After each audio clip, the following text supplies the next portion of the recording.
bahwa kita boleh mengusap khuf. Syaratnya ada dua. Apa dua syarat itu? Satu, lubsul khuffaini ma'a kamali taharatil qadamaini. Boleh kita mengusap khuf bila kita sudah melakukan taharah yang sempurna sebelum memakai khuf. Yang kedua, ayyakuna satiral qadamaini wal ka'baini qawiyan mani'an nufudal ma'i ghairu mukharrati fala yamsahu ala ma la yasturul ka'baini wala ala khuffin mukharrat yabdu minhu mahall al-fardhi. Jadi syarat yang kedua mesti menutup kedua mata kaki. Tak boleh dia lebih pendek dari kedua mata kaki dan tak boleh robek. Kecuali robeknya itu sekedar tempat jarum untuk mengikatkan benang-benang sehingga bertemulah ujung-ujung daripada kulit tadi. Bismillahirrahmanirrahim. Kita bahas hadis nomor 54 di kitab saya, menjelaskan tentang bagaimana Nabi SAW mengusap khuf. Terakhir kita membahas tentang anjuran berdoa setelah berwudu, dan dijelaskan oleh Nabi di antara redaksi doa itu, asyhadu an la ilaha illallah wahdahu la syarika lah, asyhadu anna Muhammadan abduhu wa rasuluh, Allahumma ij'alni minat tawwabin waj'alni minal mutatahhirin. Sekarang kita masuk hadis berikutnya. Hadis 54 di nomor kitab saya. Di Bapak Ibu mungkin sama, mungkin berbeda, tapi isinya begitu. Wa bihi ilayqa an Mughirah bin Syu'bah radhiyallahu ta'ala anhu qala kuntu ma'an nabiy sallallahu alaihi wasallam fi safarin فأهويت لأنزع خفيه فقال دعهما فإني أدخلتهما طاهرتين فمسح عليهما متفق عليه. Diriwayatkan melalui jalur sahabat Nabi Mughirah bin Syu'bah, semoga Allah ridhoi beliau. Kata beliau, saya bersama Nabi SAW dalam sebuah safar. Safar ini kata para ulama hadis perang Tabuk. Jadi Nabi berangkat perang Tabuk, sahabat Syu'bah, Mughirah bin Syu'bah ikut. Fa ahwaitu li unzi'a khuffaihi. Ketika Nabi hendak berwudu, saya berencana, saya berkeinginan untuk membuka khuf Rasul sallallahu alaihi wasallam. Lalu kata Rasul, da'huma, biar saja, tak usah dibuka. Fa inni, sesungguhnya saya adkhaltuhuma, memakai khuf ini, memasukkan kaki saya ke dalam khuf ini, tahirataini, dalam keadaan suci. Artinya Nabi memakai khuf setelah beliau selesai bersuci. Famasaha alaihima, lalu Rasul SAW mengusap khuf tadi, tidak membuka kemudian langsung membasuh kaki beliau. Itu redaksi hadis. Bapak Ibu yang dirahmati Allah Subhanahu wa taala, mengusap khuf ini dahulu menjadi sebuah pandangan dalam fikih, kemudian dibawa ke ranah akidah antara Ahlus Sunnah dengan Khawarij dengan Syiah Imamiyah. Karena orang Khawarij, orang Syiah Imamiyah mengingkari Nabi melakukan cara berwudu seperti ini. Bagi mereka tidak ada cara seperti ini. Sementara Ahlus Sunnah meyakini Nabi SAW berwudu, satu di antara caranya mengusap khuf. Oleh karena itu, para ulama hadis seperti Imam Ahmad bin Hanbal menyebutkan fihi arba'una haditsan anis sahabati marfu'ah. Masalah khuf ini, mengusap khuf ini, ada sekitar 40 hadis dari sahabat yang semuanya marfu', tersambung sanadnya kepada Rasul. Sehingga kata para ulama hadis tentang mengusap khuf ini adalah hadisnya mutawatir. Kemudian kata Imam Ibnu Munzir, berasal dari Imam Hasan al-Basri. Kata Imam Hasan al-Basri, haddatsani sab'una min ashabi Rasulillah sallallahu alaihi wasallam annahu kana yamsahu ala khuffaini. Kata Imam Hasan al-Basri, diceritakan kepadaku bahwa 70 sahabat Nabi sallallahu alaihi wasallam beliau ketika berwudu mengusap khuf. Jadi 40, ini 70. Ini menunjukkan bahwa banyak melakukan. Kemudian wa dzakara Abul Qasim bin Mundah Asma' bin man rawahu min fi tadhkiratihi fabalahu 80 sahabiyan. Sementara Imam Abul Qasim bin Mundah beliau menyebutkan nama orang meriwayatkan hadis tentang mengusap di atas khuf ini sampai 80 orang nama sahabat. 40, 70, 80. Ini menunjukkan bahwa sahabat Nabi banyak yang tahu, banyak yang melakukan. Sementara kata Khawarij, kata Syiah, enggak. Berarti ini dua hal yang sangat kentara perbedaannya. Yang satu mengatakan ini sunnah Rasul, buktinya sahabat Nabi meriwayatkan ada 40, ada 70, ada 80. Kata Syiah Imamiyah, kata Khawarij, ini tidak merupakan sunnah. Paham perbedaannya? Dua yang kentara. Kemudian Bapak Ibu dirahmati Allah Subhanahu wa taala, berdasarkan banyak riwayat hadis seperti yang kita sebut tadi, maka para ulama hadis seperti Imam Al-Hafiz Al-Iraqi dalam kitab Nukatnya menyebutkan hadis ini hadis mutawatir. Dan itu ulama lain juga menyebut hadis ini mutawatir. Bapak Ibu yang dimuliakan Allah Subhanahu wa taala, perlu kita pahami dengan baik bahwa hadis dari segi banyaknya periwayat dari masa Rasul sampai kepada kita, ada disebut istilah mutawatir, ada ahad, nanti ada masyhur. Mutawatir itu artinya diriwayatkan oleh banyak orang, setiap generasi itu banyak periwayat hadis, sehingga mustahil orang-orang meriwayatkan hadis ini berdusta. Oleh karena itu, kalaulah kita dengar hadis mutawatir itu, kita yakin bahwa seperti itulah dari Rasul, seakan-akan kita dengar langsung. Karena semua orang tidak mungkin kalau ramai orang lalu mereka berdusta. Karena kalau ada yang berdusta pasti mudah ketahuan, sebab hanya dia yang menyatakan berbeda dengan yang lain. Maka hadis mutawatir apabila sampai kepada kita, biasanya yufidul ilma, orang yakin mengamalkannya bahwa betul ini valid dari Rasul. Tidak yufidul zan lagi. Kalau hadis ahad yang periwayatnya tidak banyak dan kemungkinan periwayat ini berbeda-beda dalam meriwayatkan, sehingga tingkat dhabitnya berbeda antara satu dengan yang lain, tingkat ketersambungan sanadnya berbeda satu dengan yang lain, maka hadis ini ketika kita ingin mengambil indikasi hukum hanya sampai pada derajat zan. Zan itu artinya tidak sampai pada yakin. Saya sekedar ulang sedikit, para ulama kita membagi tingkat pengetahuan manusia terhadap satu objek itu ada namanya waham, ada syak, ada zan, kemudian ada ilmu. Waham ini kira-kira kurang dari 50%. Syak ini kira-kira 50-50 lah kita tahu sekarang, antara tingkat yakin kita dengan tidak yakin sama. Zan ini besar dari katakanlah 50%, sehingga 50% sampai 100% dugaan kuat kita ini benar. Ilmu inilah yang keyakinan 100%. Jadi bila informasi yang kita dapat sesuai dengan kenyataan, berdasarkan dalil, argumentasi yang sesuai dengan faktanya, maka ini disebut dengan ilmu. Maka dalam istilah para ulama kita sebutkan ilmu, maka maknanya sebuah keyakinan, sebuah informasi yang kita dapat sesuai dengan kenyataan, tingkat validitasnya sampai 100%. Jadi ulama punya istilah, ada waham, ada syak, ada zan, ada ilmu.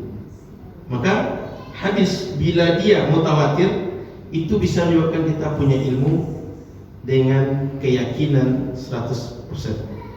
Tapi kalau dia hadis itu bersifat ahad, periwayatnya tidak sampai kepada derajat mutawatir tadi, kita berada di ranah zon ini. Makanya para ulama akidah tidak memakai hadis Allah yang bersifat zon ini pada penetapan usul-usul akidah, pokok-pokok akidah. Karena bagaimana mungkin yang tidak pasti, yang tidak yakin, hasilnya, kesimpulannya yakin. Logikanya jika premisnya yakin, kesimpulan yakin. Jika premisnya zon, maka tidak mungkin hasilnya adalah yakin. Karena Bapak rahmat Allah SWT, hadis bersifat ahad oleh para ulama hanya kalau kita mendapat informasi tahapnya zon, sehingga tidak bisa dalam akidah. Maka Bapak Ibu rahmat Allah Subhanahu wa taala, para ulama menyebut hadis ini mutawatir. Artinya sampai kepada validitas 100% bahwa betul dibuat oleh Rasul sallallahu alaihi wasallam. Itu poin pertama. Poin kedua, Bapak Ibu rahmat Allah Subhanahu wa taala, yang bisa kita pelajari dari hadis ini bahwa khuf atau mengusap khuf ini telah dilakukan oleh Rasul sallallahu alaihi wasallam sebagai rukhsah, keringanan. Kita kalau kondisi sangat dingin itu berwudu itu berat Bapak Ibu. Atau sedang badan kita mungkin kondisi tidak sedang normal, sedang meriang, sedang sakit. Ini solusi. Atau kita sedang dalam kondisi emergensi sehingga tidak mudah untuk membuka sepatu, syariat memberikan keringanan bagi kita. Maka agama kita di antara kelebihannya, mumayyizatnya, keistimewaannya adalah adanya rukhsah bagi umat. Bahkan rukhsah itu jika kita buka kitab para ulama banyak pembagian. Ada bentuknya al-jam'u, mengumpulkan seperti sholat bisa dijamak. Ada mengganti seperti wudhu bisa dengan tayamum. Kemudian ada at-taqdim wa ta'khir dan banyak lagi macam-macamnya. Yang semua itu menunjukkan bahwa agama ini memudahkan, menjadi rahmat, menjadi sebuah solusi bagi kita dalam menjalankan kepatuhan kepada Allah.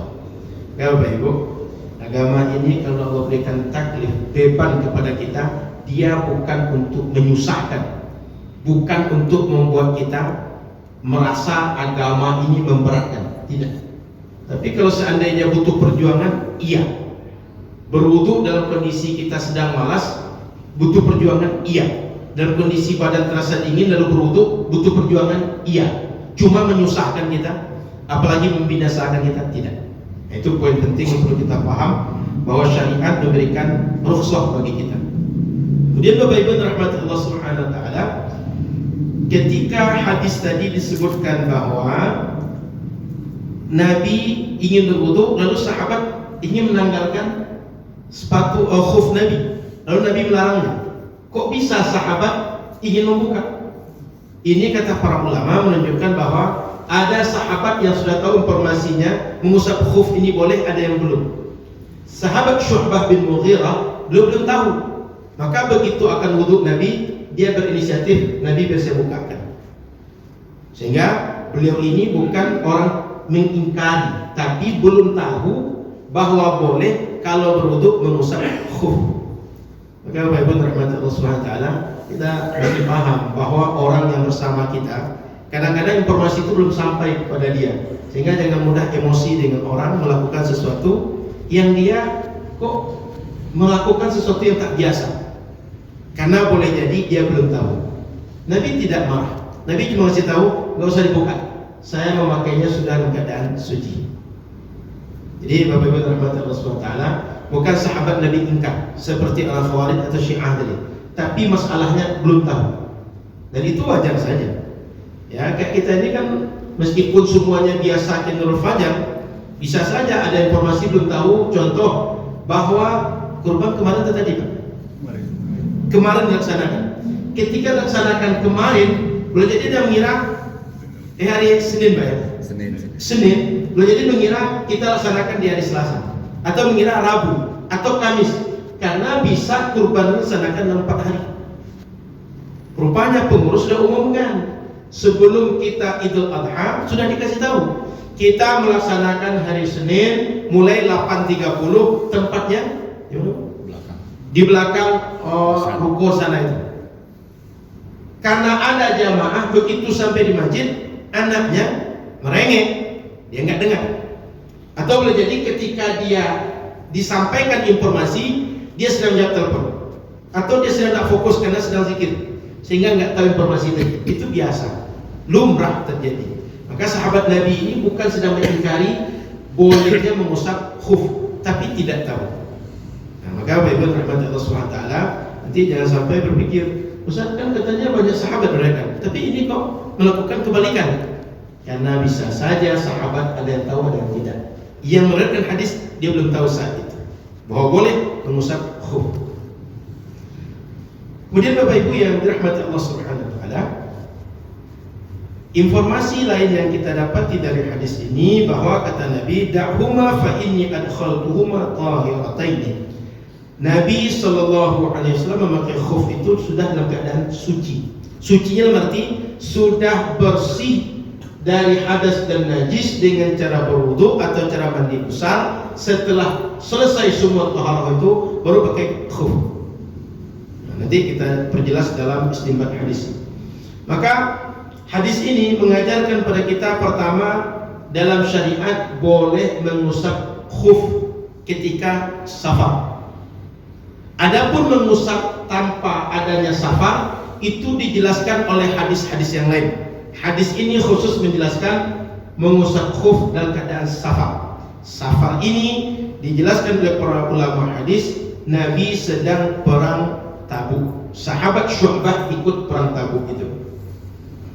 Kemudian Bapak Ibu yang dirahmati Allah Subhanahu wa taala, tadi hadisnya Nabi, riwayat dari hadis Nabi. Yang kedua, beberapa informasi ulama hadis menyebutkan periodnya 40, 70, 80. Ini derajatnya kata para ulama sampai kepada mutawatir. Oleh karena itu ijma' para ulama Ahlus Sunnah, para ulama yang dianggap sebagai rujukan umat untuk memahami Quran dan Sunnah, bahwa mengusap khuf itu adalah sunnah Nabi SAW atau dibolehkan oleh syariat Nabi Muhammad SAW. Sehingga dalil boleh mengusap khuf itu dua, satu sunnah, yang kedua ijma'. Nah, Bapak Ibu perlu paham bahwa kenapa dalam kitab-kitab fikih kadang-kadang disampaikan dalil itu Quran, dalil itu sunnah, kemudian ada ijma'. Disebutkan ijma' itu ada hikmah Bapak Ibu, ada fungsi. Sebab pertama disebutkan dalil kenapa kita sholat, dalilnya Quran. Dua, dalilnya sunnah. Ketiga, dalilnya ijma'. Apa hikmahnya? Pemahaman Quran dan sunnah ini boleh jadi ulama sepakat terhadap satu makna atau terhadap satu hukum, boleh jadi beda. Sunnah juga begitu, sepakat dan beda. Nah, ketika beda, otomatis hukumnya bisa 5. Mulai dari wajib, sunnah, mubah, makruh, haram. Begitu juga dalam masalah pemahaman Quran. Tapi begitu disampaikan ijma', itu maknanya ulama kita sepakat dalam makna Quran, sepakat dalam makna hadis. Sehingga ijma' ini menguatkan Quran dan sunnah, bahwa pemahaman dari Quran dan sunnah sepakat ulama dengan satu pemahaman. Apa dia? Bahwa mengusap khuf dalam safar adalah boleh dilakukan. Jadi ini sangat berfungsi. Karena kalau Quran dan sunnah saja pemahamannya mungkin sepakat, mungkin beda. Sehingga kalau beda, kita belum final hukum apa yang mau kita ikut. Tapi begitu ijma', berarti hukumnya sudah clear. Ulama sudah sepakat dari pemahaman yang mungkin berbeda, mungkin sepakat ini sudah sepakat bahwa hukum melaksanakan mengusap khuf itu adalah boleh. Oleh karena itu orang-orang Syiah, orang Khawarij yang mengingkari ini tidak dianggap atau mereka menyalahi ijma' umat Nabi Muhammad sallallahu alaihi wasallam. Kalau ditanya bagaimana kita menjawab orang-orang itu, kok bisa mereka beranggapan bahwa mengusap khuf tak ada? sementara yang lain mengatakan banyak. Contoh, di antara dalil mereka, satu, surat Al-Maidah yang menjadi dalil kita berwudu, ya ayyuhalladzina amanu idza qumtum ila shalah faghsilu. Di situ disuruh kalau basuh kaki, kalau kaki itu dibasuh. Kalau dibasuh otomatis tak sama dengan diusap. Berarti beda antara diusap dengan dibasuh. Ini katanya sunnah diusap, di ayat dibasuh. Berarti ini berbeda dengan ayat Quran. Kemudian dari mereka yang selanjutnya, kata mereka ayat ini menjadi nasikhah, menghapus hukum kita boleh mengusap khuf, sebab Quran menyatakan menyuruh. Kemudian kata mereka, Nabi mengajarkan ketika berwudu melalui hadis Utsman, hadis Ali yang sudah kita baca sebelumnya, bahwa kalau kaki itu caranya dibasuh, bukan diusap. Berarti bertentangan dengan ayat Quran dan hadis Nabi yang lain. Sehingga kata mereka, ini tidak ada sunnah, tidak boleh melakukan itu. Kemudian kata mereka ada beberapa asar sahabat yang menunjukkan bahwa kata para sahabat Nabi tidak ada mengusap khuf. 3 argumen mereka. Ayat Quran menjadi nasikh, penghapus hukum boleh mengusap khuf. Yang kedua, kata mereka bahwa hadis mengajarkan cara berwudu menunjukkan caranya basuh kaki, bukan usap khuf. Yang ketiga, ada asar-asar sahabat yang menunjukkan bahwa caranya tidak dengan mengusap tapi basuh kaki. Bagaimana kita menjawab? Pertama, ayat tentang wudu turun ketika Ghazwatul Muraisiyah. Ada perang Ghazwah Muraisiyah namanya. Ghazwah ini, perang ini terjadi sebelum perang Tabuk. Sementara mengusap khuf tadi saat perang Tabuk. Berarti kejadian mengusap khuf setelah keterangan membasuh kaki dalam berwudu. Tidak mungkin berita pertama mengingkari atau berita pertama menghapus hukum berita belakangan. Yang masuk akal jika berita pertama dianulir oleh berita belakangan. Sementara kejadiannya terbalik. Oleh karena itu, dakwah orang Khawarij, orang Syiah Imamiyah tak bisa dibenarkan karena fakta historis sejarahnya. Asbabun nuzulnya menunjukkan bahwa mengusap khuf ini perintahnya datang belakangan daripada membasuh kaki. Sehingga tidak bisa dikatakan sesuai dengan dakwaan mereka bahwa mengusap khuf dihapuskan hukumnya oleh ayat yang menyuruh membasuh kaki. Itu jawaban pertama. Kemudian Bapak Ibu yang dirahmati Allah Subhanahu wa taala, di dalam sebagian redaksi sahabat Nabi menjelaskan seperti hadis Jarir bin Abdullah Al-Bujali dalam Sahih Bukhari mengatakan bahwa tentang mengusap khuf ini, innama kana dzalika qabla al-Maidah qala ma aslamtu illa ba'da nuzulil Maidah. Ada sahabat Nabi yang meriwayatkan hadis. Orang tanya, apakah mengusap khuf ini turun ayatnya sebelum surat Al-Maidah ayat 6 tadi? Kata beliau, saya ini meriwayatkan hadis adalah setelah saya masuk Islam, dan saya masuk Islam setelah turun surat Al-Maidah. Ini menunjukkan bahwa hadis tentang mengusap khuf itu setelah surat Al-Maidah tentang cara membasuh kaki dalam berwudu tadi.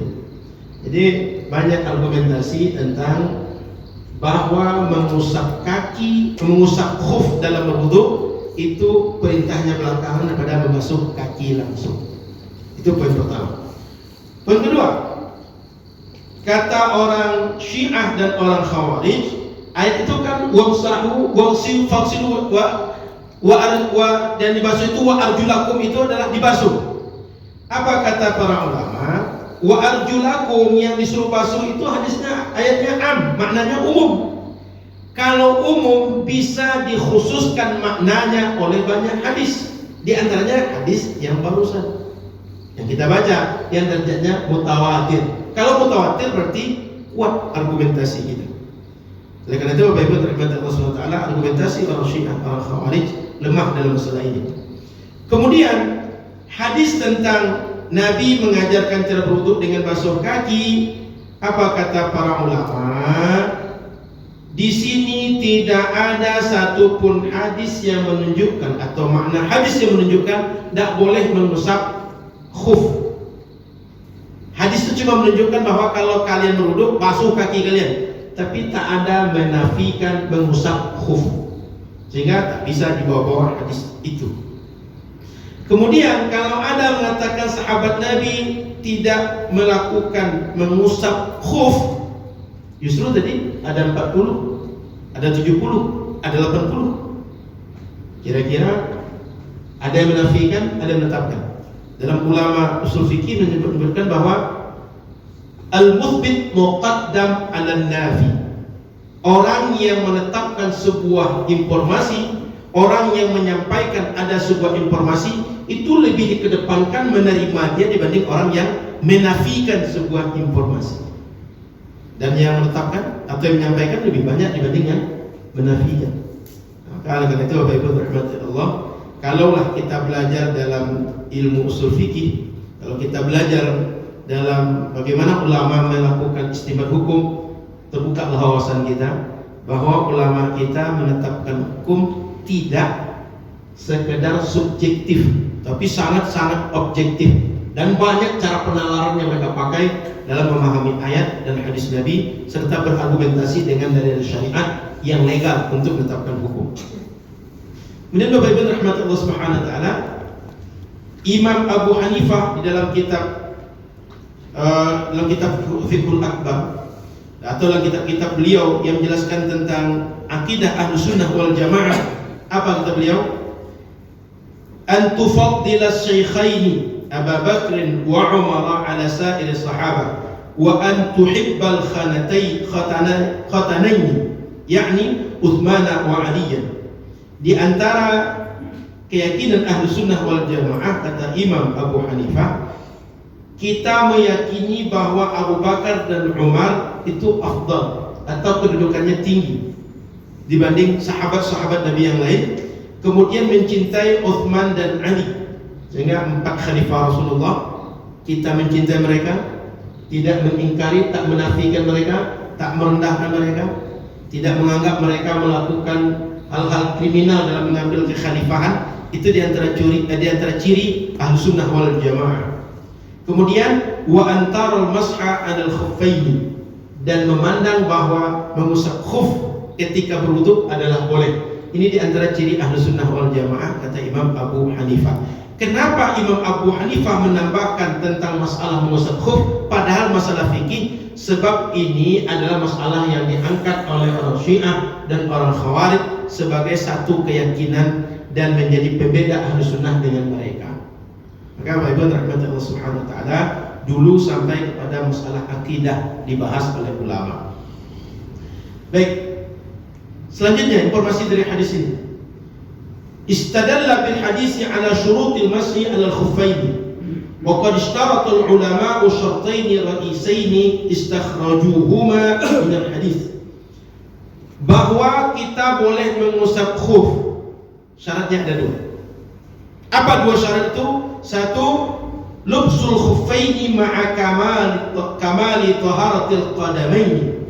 Boleh kita mengusap khuf bila kita sudah melakukan taharah yang sempurna sebelum memakai khuf.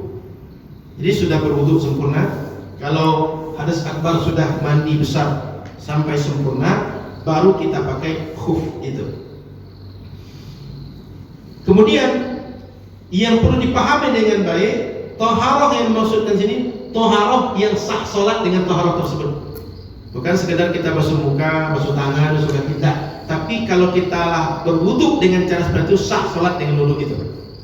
Yang kedua, ayyakuna satiral qadamaini wal ka'baini qawiyan mani'an nufudh al-ma'i ghayra mukharraqi fala yamsahu ala ma la yasturul ka'baini wala ala khuffin mukharraq yabdu minhu mahall al-fadl. Jadi syarat yang kedua mesti menutup kedua mata kaki. Tak boleh dia lebih pendek dari kedua mata kaki, dan tak boleh robek. Kecuali robeknya itu sekedar tempat jarum untuk mengikatkan benang-benang sehingga bertemulah ujung-ujung daripada kulit tadi. Maka Bapak Ibu rahmat Allah SWT, tidak boleh rendah daripada kedua mata kaki dan tak boleh robek. Yang kemudian dia kuat sehingga tahan lama, bisa dibawa untuk perjalanan jauh dan masa waktu yang panjang. Ya Bapak Ibu rahmat Allah SWT, ciri khuf itu dahulu dibuat oleh orang-orang Arab atau orang-orang yang dahulu sudah biasakan pakai itu, dibuat dari kulit biasanya. Maka di sini kalau ada Bapak Ibu, setelah kita kurban, kulit itu bisa diolah, dimanfaatkan buat khuf diantaranya, itu boleh dikasih pada orang yang bisa memanfaatkan. Contoh, kita berkurban, kita ambil sekedar untuk memanfaatkan untuk khuf itu boleh, atau dikasih ke orang dimanfaatkan buat khuf itu boleh. Maka Bapak Ibu rahmat Allah SWT, khuf ini bisa memanfaatkan untuk banyak manfaat. Di antaranya buat kulit bisa dimanfaatkan untuk banyak manfaat. Di antaranya khuf bisa juga untuk manfaat yang lain. Sehingga nanti penajam kurban, jika ada masyarakat bisa memanfaatkan kulit dengan berbagai manfaat, silakan dikasih ke mereka. Mau dikasih daging juga silakan, atau kulit saja silakan. Yang Nabi tidak bolehkan itu adalah kalau kita berkurban lalu kulitnya kita jual sehingga dapat untung dari penjualan kulit tadi. Adapun panitia masjid atau panitia yang diamanahkan, bila memandang menjual kulit ini maslahat, itu boleh, karena kalau tak dijual tak ada kelola. Kenyataan kita begitu.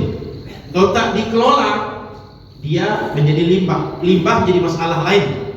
Maka lebih baik dijual, lalu hasil penjualannya dijadikan untuk maslahat umum, bukan maslahat kembali kepada orang yang berkurban. Contoh, untuk personal masjid, untuk mensupport anak-anak fakir miskin, untuk mensupport anak yatim, untuk berbagai hal yang sifatnya maslahat umum di sekitar pekarangan kita tinggal, sehingga kulit tidak dibuang mubazir atau tidak pula manfaatnya kepada orang berkurban, melakukan larangan yang dilarang oleh Rasul Shallallahu Alaihi Wasallam.